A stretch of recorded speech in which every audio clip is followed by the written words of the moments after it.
Hello दोस्तों, स्वागत है आपका आपके अपने ही चैनल द इंग्लिश हेडलाइंस में। दोस्तों, आज जो मैं पैराग्राफ आपके लिए लेकर आया हूँ ये ख़ास तौर से उनके लिए है जो इंग्लिश को बिल्कुल शुरुआत से सीखना चाहते हैं। इस पैराग्राफ की मदद से आप बहुत ही आसानी के साथ इंग्लिश को पढ़ सकते हैं, बोल सकते हैं और इसे सीख सकते हैं। दोस्तों, जो तरीका मैं आपको बताने जा रहा हूँ, अगर उसे सही तरीके से आपने अप्लाई कर लिया तो आप देखेंगे हफ्ते 10 दिनों के अंदर वो ट्रांसफॉर्मेशन आप में दिखेगा जिस पर आप खुद विश्वास नहीं कर सकते। एक एक वर्ड्स को सही प्रोनाउंसिएशन के साथ पढ़ता हुआ चलूँगा, आपको मेरे साथ साथ उन सारे वर्ड्स को दोहराते हुए चलना है। साथ में दोस्तों, इंग्लिश को सीखने के लिए वर्ड मीनिंग बहुत ही महत्वपूर्ण होती हैं। जितनी अच्छी आपकी वर्ड मीनिंग होगी उतनी जल्दी आप इंग्लिश को इम्प्रूव कर पाएंगे। एक एक वर्ड्स की मीनिंग को हिंदी में लिखता हुआ चलूँगा ताकि आपके लिए इंग्लिश को पढ़ना और समझना आसान हो सके। आज के पैराग्राफ का टाइटल है God is always with us. God यानी कि भगवान। गॉड का अर्थ क्या हो जाएगा? भगवान। इज़ यानी कि है। ऑलवेज यानी हमेशा। ऑलवेज हमेशा। विथ यानी कि साथ। अस यानी हमारे। तो भगवान हमेशा हमारे साथ हैं। दोस्तों, वीडियो को एंड तक देखिएगा, बहुत अच्छा मोरल आपको इससे सीखने को मिलेगा। Once there was a young boy named Sam who lived in a small village. Once की मीनिंग दोस्तों हो जाएगी एक बार। वंस का मतलब एक बार। देयर यानी कि वहाँ। वैसे यहाँ इसकी कोई मीनिंग नहीं निकलेगी। वॉज था। ए कहेंगे दोस्तों एक को। यंग यानी कि जवान। यंग का अर्थ क्या हो जाएगा? जवान। बॉय लड़का। बॉय का अर्थ लड़का। नेम्ड नामक। नेम नामक या आप कह सकते हैं नाम का। सैम, तो मैं यहाँ पर लिख दे रहा हूँ सैम। हु का अर्थ दोस्तों हो जाएगा जो। लिव्ड रहता था। इन यानी कि में। ए कहेंगे दोस्तों एक को और स्मॉल का मतलब होगा छोटा। स्मॉल का अर्थ छोटा। विलेज यानी कि गांव। तो कंप्लीट मीनिंग हो जाएगी once there was a young boy named Sam who lived in a small village. एक बार एक सैम नामक जवान लड़का था जो एक छोटे से गांव में रहता था। Sam often felt lonely and worried. Sam यानी कि सैम। ऑफ्टन गाइस इसका मतलब होता है अक्सर। अच्छा वर्ड है, नोट कर लीजिएगा। बहुत अच्छे अच्छे और नए नए वर्ड्स आपको सीखने को मिलेंगे तो उन सारे वर्ड्स को नोट करते रहिएगा। फेल्ट लॉनली, इसकी मीनिंग एक साथ हो जाएगी मायूस होना। मायूस होना। एंड का अर्थ दोस्तों हो जाएगा और। वरीड यानी चिंतित। वरीड का अर्थ क्या हो जाएगा? चिंतित। तो कंप्लीट मीनिंग हो जाएगी Sam often felt lonely and worried. Sam अक्सर मायूस रहता और चिंतित रहता। His father worked far away and his mother was always busy. His father यानी कि उसके, और फादर का अर्थ हो जाएगा पिता। वर्कड काम करते। वर्कड का अर्थ क्या हो जाएगा? काम करते। फार अवे एक साथ में निकलेगी बहुत दूर। फार अवे का अर्थ क्या हो जाएगा? बहुत दूर। एंड का अर्थ दोस्तों हो जाएगा और। हिज यानी कि उसकी।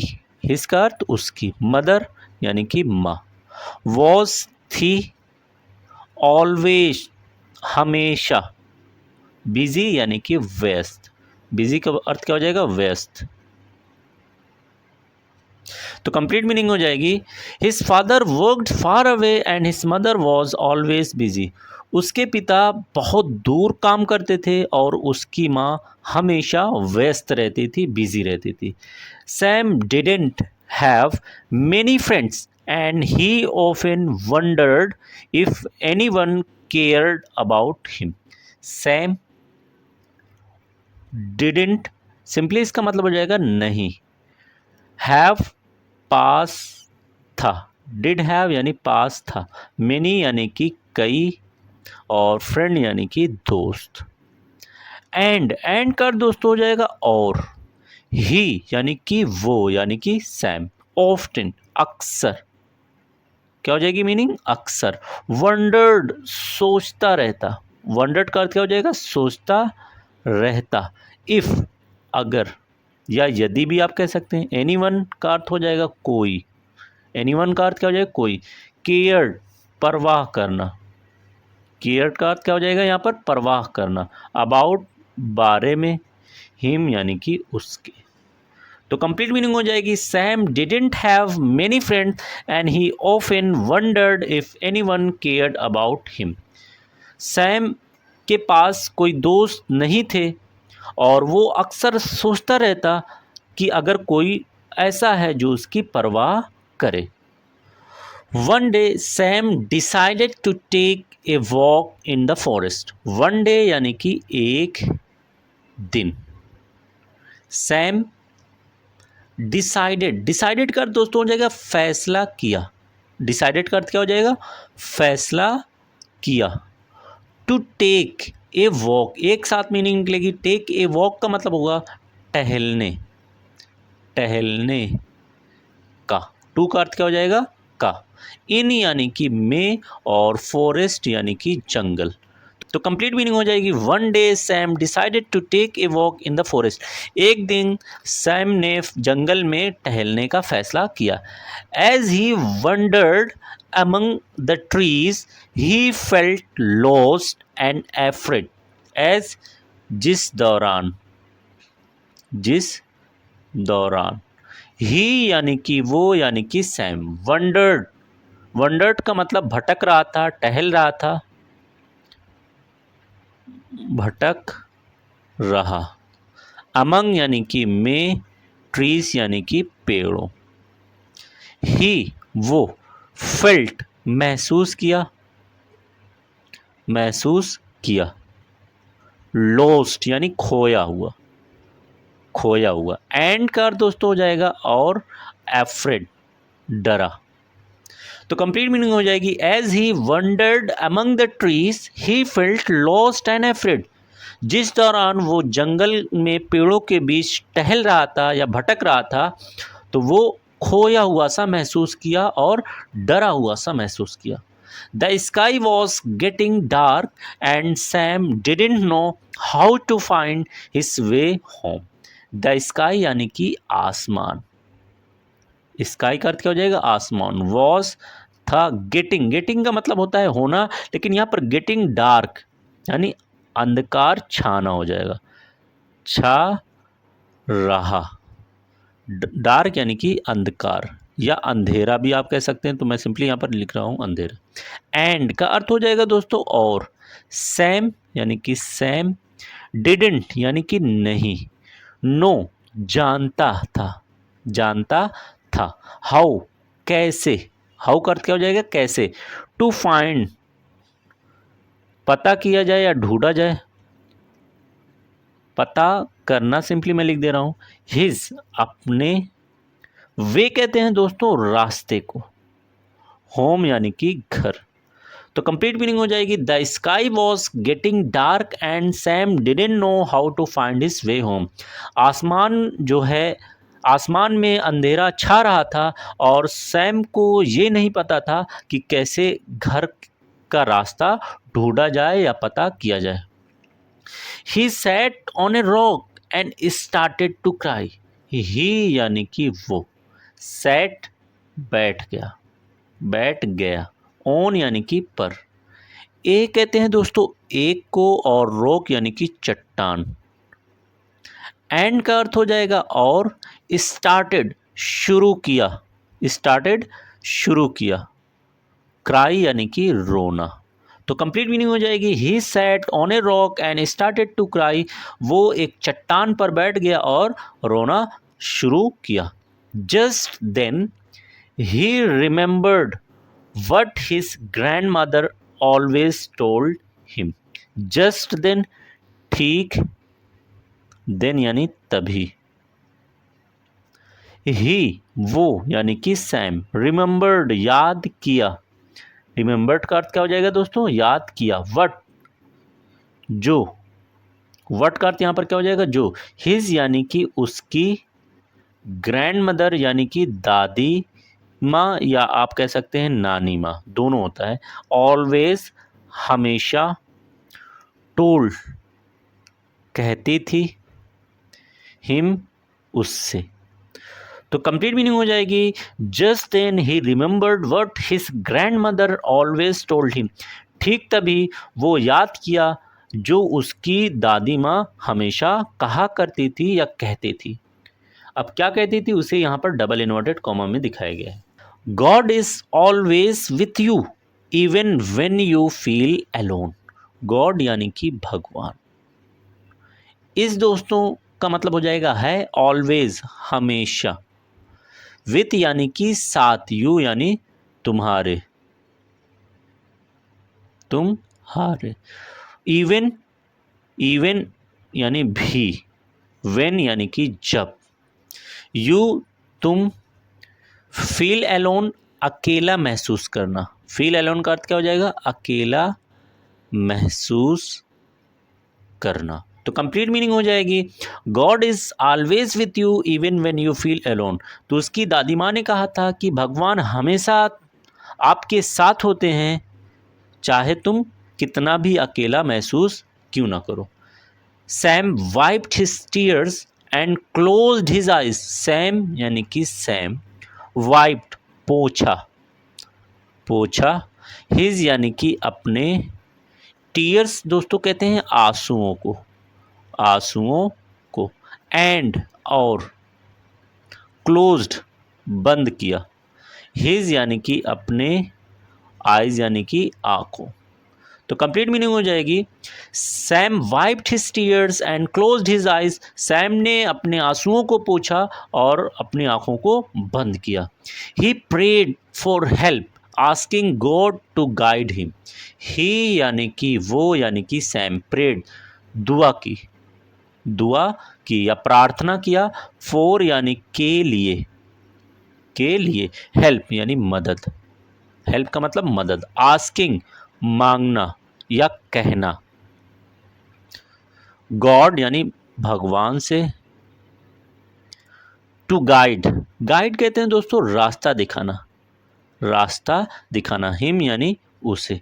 तो कंप्लीट मीनिंग हो जाएगी, he prayed for help asking God to guide him. उसने भगवान से मदद की प्रार्थना की और उससे क्या मांगा कि उसे रास्ता दिखाए। Suddenly a small bird flew near him and chirp loudly. Suddenly यानी कि अचानक, सडनली अचानक।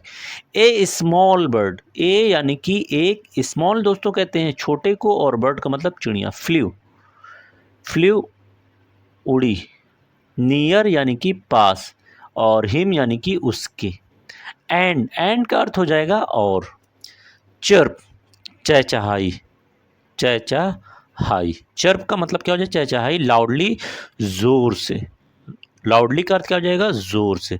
तो कंप्लीट मीनिंग हो जाएगी, suddenly a small bird flew near him and chirp loudly. अचानक से एक छोटी सी चिड़िया उसके पास उड़ती हुई आई और जोर जोर से चहचहाने लगी। The bird began hopping in one direction as if showing Sam the way. The bird यानी वो चिड़िया, वो चिड़िया, began शुरू की, began शुरू की, hopping फुदकना, hopping कहते हैं दोस्तों फुदकने को, in यानी कि में, one यानी कि एक और direction यानी दिशा। डायरेक्शन का अर्थ क्या हो जाएगा दोस्तों दिशा।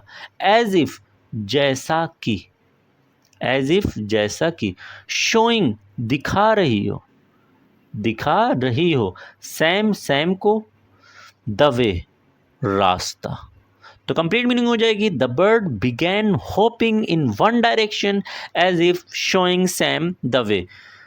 चिड़िया जो है एक दिशा में फुदकना या चलना शुरू कर दी जैसे कि वो सैम को घर की तरफ रास्ता दिखा रही हो। Sam stood up and followed the bird. Sam stood up दोस्तों कहते हैं खड़े होने को, सैम खड़ा हुआ, खड़ा हुआ, एंड और, फॉलो, यहाँ पर फॉलो का अर्थ दोस्तों हो जाएगा पीछा किया, फॉलो का अर्थ क्या हो जाएगा पीछा किया, द बर्ड यानी चिड़िया का। तो कंप्लीट मीनिंग हो जाएगी Sam stood up and followed the bird. सैम खड़ा हुआ और उस चिड़िया का पीछा किया। To his surprise it led him back to the village. To his surprise, उसके आश्चर्य, उसके आश्चर्य पर। दोस्तों टू का अर्थ हो जाएगा पर, सरप्राइज कहते हैं आश्चर्य को और हिज कहेंगे उसके। इट यानी कि ये, अर्थात जो चिड़िया है, लेड ले गई, ले गई, हिम उसे, बैक कहेंगे दोस्तों वापस, टू यानी कि को, विलेज कहेंगे गांव को। तो कंप्लीट मीनिंग हो जाएगी to his surprise it led him back to the village. उसके आश्चर्य पर ये चिड़िया उसे उसके गांव ले गई। That day on Sam never felt alone. From यानी से, दैट यानी उस, और डे का अर्थ हो जाएगा दिन। उस दिन से सैम, नेवर, नेवर का अर्थ हो जाएगा कभी नहीं। फेल्ट अलोन, फेल्ट अलोन का अर्थ हो जाएगा दोस्तों अकेला महसूस करना। From that day on Sam never felt alone. उस दिन से सैम कभी भी अकेला महसूस नहीं किया। He knew that God was always watching him, guiding him and keeping him safe. He knew, उसे यानी कि सैम को, न्यू पता था, दैट की, गॉड यानी कि भगवान, वॉज थे, ऑलवेज हमेशा, वॉचिंग देख रहे। वॉचिंग का अर्थ क्या हो जाएगा दोस्तों, देख रहे। ओवर हिम उस पर, उस पर, ओवर का मतलब हो जाएगा पर, हिम यानी उस। गाइडिंग, गाइड का अर्थ हो जाएगा दोस्तों रास्ता दिखाना, हिम यानी उसे। एंड यानी कि और। कीपिंग, कीप यानी कि रखना, कीप का अर्थ क्या हो जाएगा रखना, हिम यानी कि उसे, सेफ यानी कि सुरक्षित, सेफ का अर्थ क्या हो जाएगा सुरक्षित। तो मीनिंग हो जाएगी he knew that God was always with watching over him, guiding him and keeping him safe. उसे पता था कि जो भगवान है हमेशा उसे देख रहे हैं, उसे रास्ता दिखा रहे हैं और हमेशा उसे सुरक्षित रख रहे हैं। No matter where he was Sam believed God was with him. No matter where, no का मतलब दोस्तों हो जाएगा नहीं, मैटर यानी मामला, और वेयर का मतलब क्या हो जाएगा कहाँ। लेकिन यहाँ पर सेंस क्या कह रहा है, नो मैटर वेयर, चाहे जहाँ भी। क्या मीनिंग हो जाएगी, नो मैटर वेयर चाहे जहाँ भी। ही यानी कि वो, वॉज यानी होता, चाहे जहाँ भी वो होता। सैम बिलीव्ड, यकीन था, गॉड यानी कि भगवान, वॉज यानी कि थे, विथ यानी कि साथ, हिम उसके। तो कंप्लीट मीनिंग हो जाएगी no matter where he was Sam believed God was with him. चाहे जहाँ भी सैम होता उसे यकीन था कि भगवान हमेशा उसके साथ है। तो ये स्टोरी हमें बता रही है कि कभी भी हमें मायूस नहीं होना चाहिए या अकेलापन महसूस नहीं करना चाहिए। Thanks for watching this video.